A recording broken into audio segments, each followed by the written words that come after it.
What is going on, YouTube? Welcome back to the channel. My name is Ruben and I'm doing a series from my private pilot license all the way until my commercial license, showing you guys the process, the progress, the hurdles, and all the things you kind of have to overcome as you acquire all these ratings.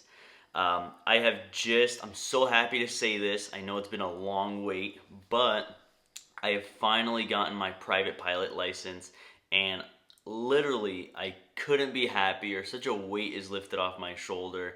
I'm finally rewarded for the work that I've put in. I have something to show for. I want to talk to you guys about the Checkride experience. I have some good news and I have some bad news for you guys. The bad news is I did fail my first Checkride. It is a little bit why it took so long for me to come out with a video. But I passed now. I waited 3 months and a half for my first Checkride, which I think is a big reason on why I did fail my first go around. But the number one thing that I kind of got from this is just if you're thinking about getting your private pilot license through these 141 schools or any of these schools, make sure they have an in-house DPE. If they don't have an in-house DPE, you're gonna be waiting for a while. You know, I'm here based out of Arizona, and literally I waited for about 3 months and a half for my first Checkride. And it's not like you're gonna be doing ground lessons and flights every single day to stay proficient for hoping for a Checkride, right? Because we don't freaking have unlimited money here, right? So I was training about one time a week, and one time a week you're not going to be proficient, and I'm not going to train 4 or 5 times every single week hoping I'm going to get a Checkride, right?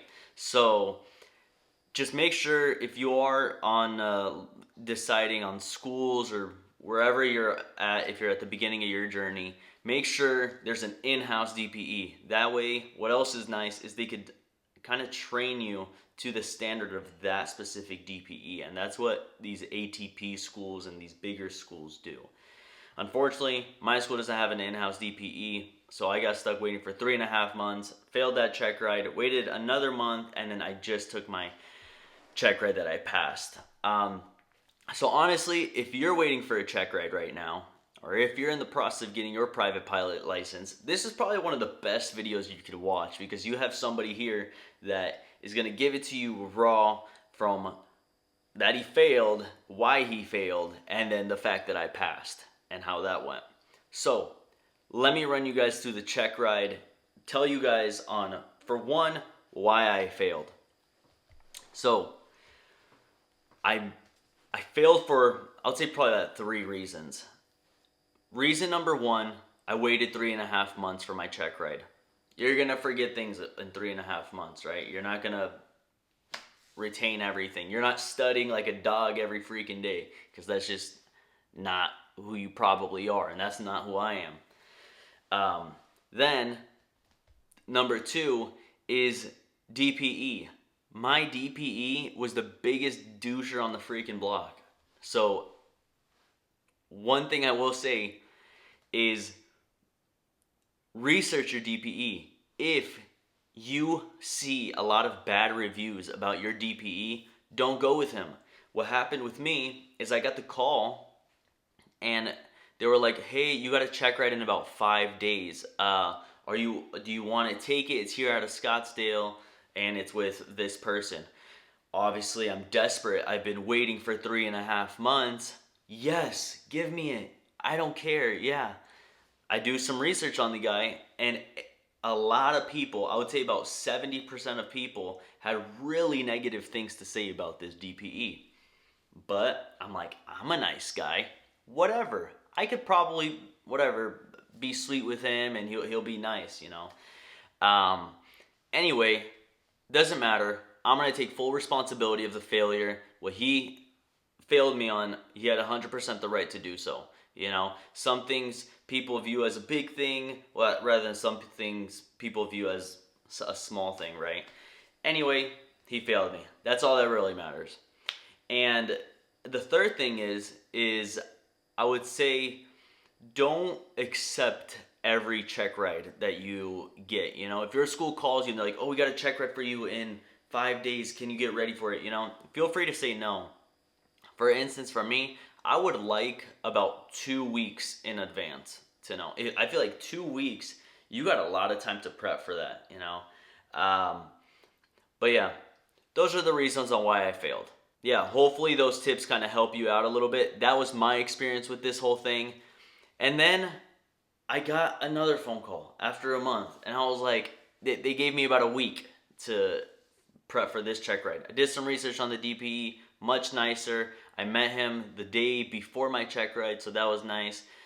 He was a vibrant guy. He was younger. He was much more easygoing, right?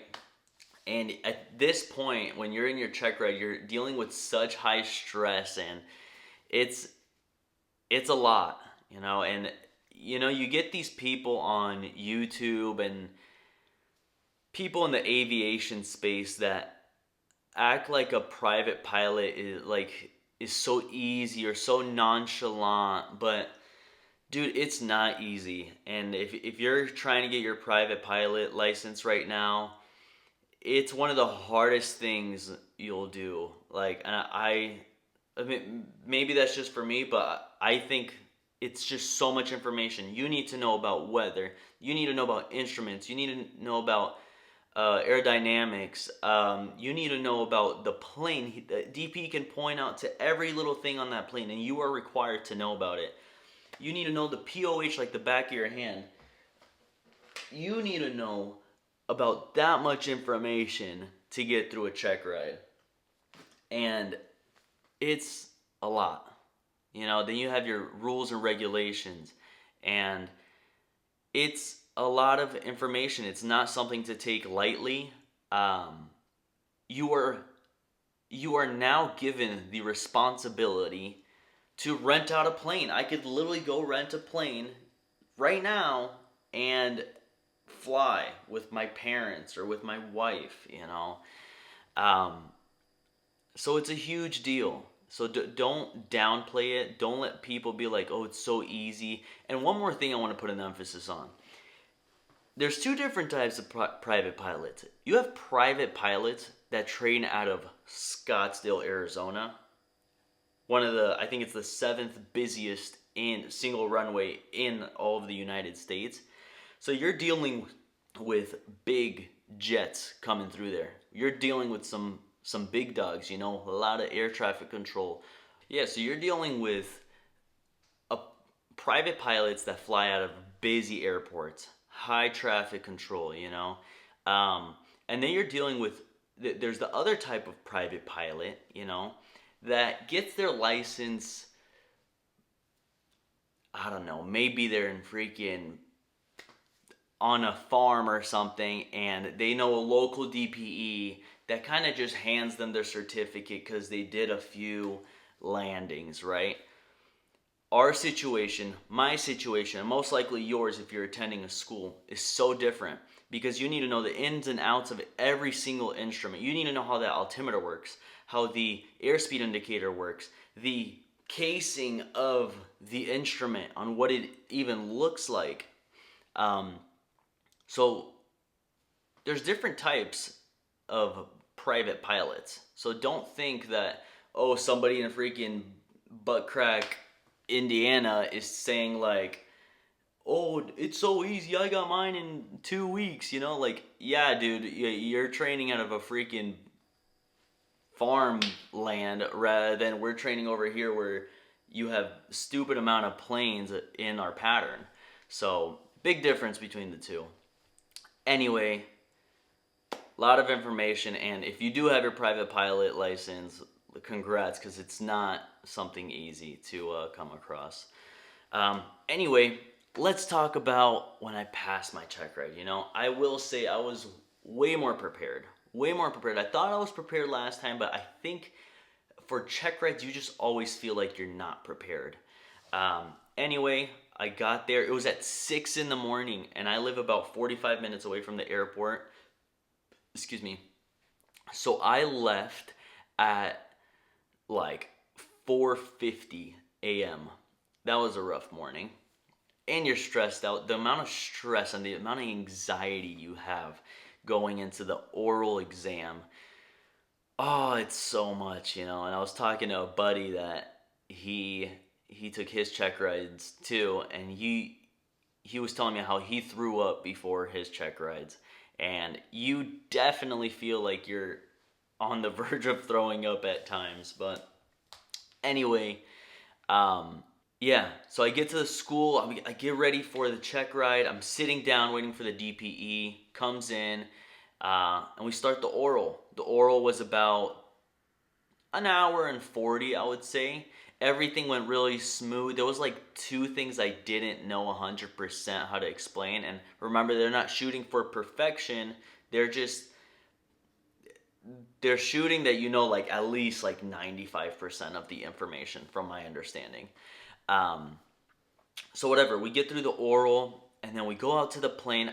The main thing I was worried about is the oral exam. So you're literally sitting in a room, and that guy's just asking you questions. He could ask you anything about systems, weathers, all those things that I just went over.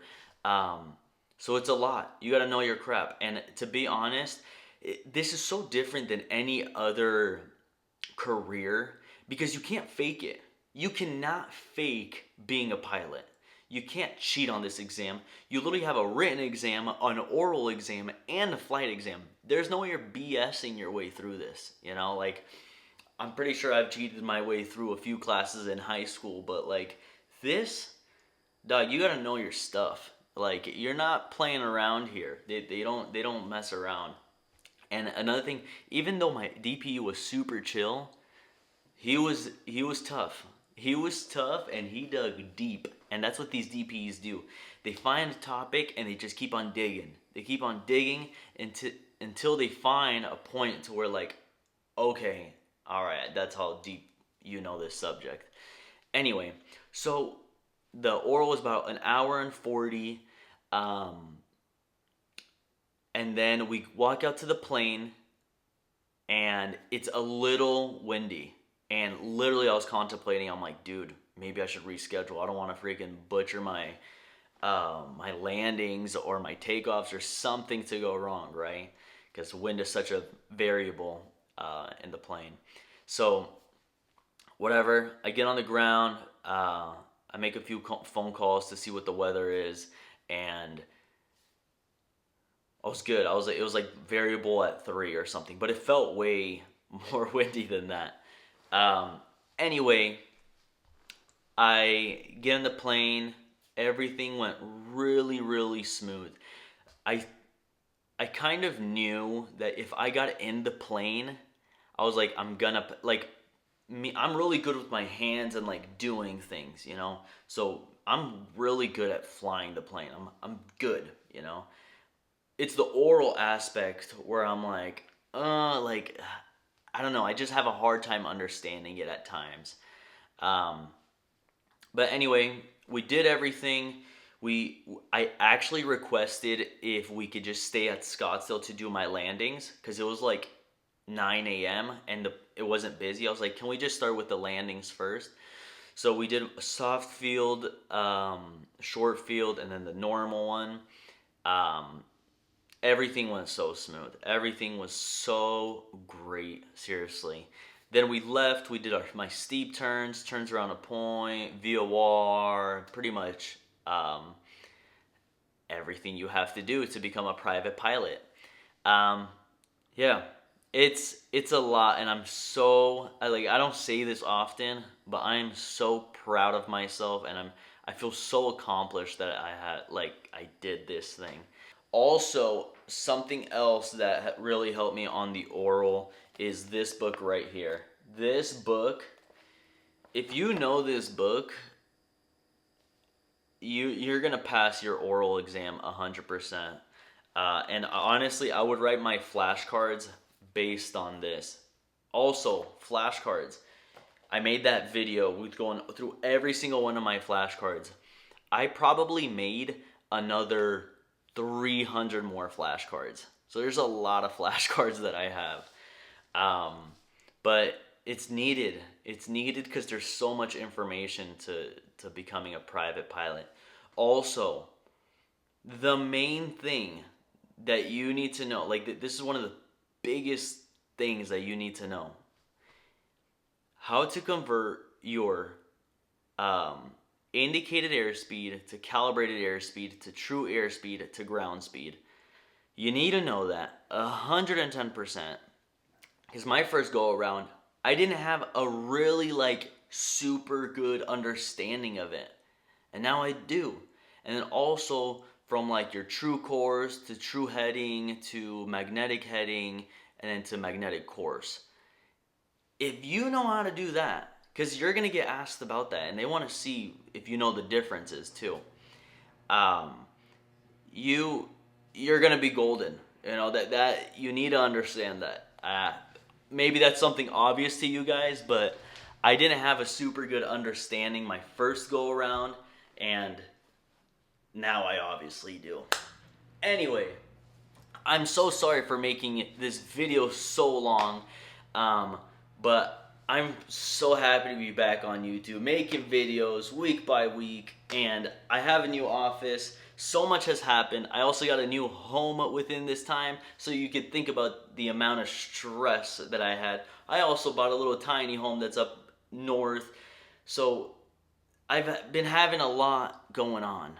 It's not like I've been just chilling and focused on being a private pilot. Also, something else is if you are, I never understood when people were like, oh, I never really understood when people were like, oh, don't work and go to school full time because you're going to forget a lot of the lessons and you're going to have to repeat a lot of the lessons. And that happened to me big time. I had to repeat so many lessons because I'm only training 2 to 3 times a week. So if you are able to go full time to your flight school, 5 days a week, 6 days a week, whatever it might be. Because, for instance, I have 90 hours. I got my private pilot license at 90 hours. If you're talking 90 hours within, like myself, I kind of got my license in like 6 months. 90 hours in 6 months compared to 90 hours in 3 months, it's a huge difference. And you're going to retain a whole lot more. You'll be a better pilot and a way more proficient within that time span. Anyway, what are we at? Like 19, 18 minutes? That's a long time. All right.